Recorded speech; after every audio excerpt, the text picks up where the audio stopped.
నిన్న పేర్ని నాని గారు మాట్లాడుతూ అది ఎందుకు మాట్లాడుతున్నాడు, ఏ విధంగా మాట్లాడుతున్నాడో ఒకసారి ఆయన మాటల్లోనే విందాము.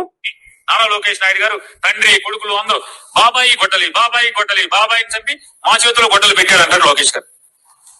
ఎవడ బాబాయిని ఎవడు చంపాడు? మీ బాబాయిని మీరే చంపుకున్నారు. ఎవరు బాబాయిని ఎవరు చంపినారు అంటే, లేకుంటే లోకేష్ గారు చంపారా, లేకుంటే చంద్రబాబు నాయుడు గారు వచ్చా చంపారా? ఆయన చనిపోయిన మరుసటి రోజే నారాసుర రక్త చరిత్ర అని సాక్షి మెయిన్ పేపర్లో వచ్చింది.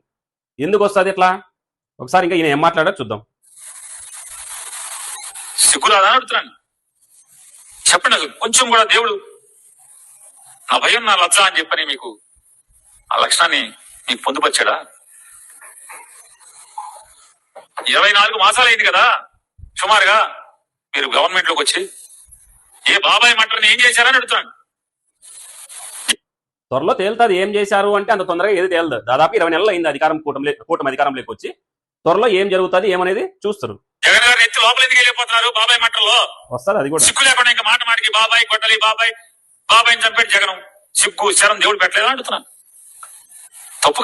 వీళ్ళకి సిగ్గు శరము అనేది ఉంటే ఫస్ట్ ఆఫ్ పాయింట్ వాళ్ళ బాబాయిని వాళ్ళు చంపుకోరు.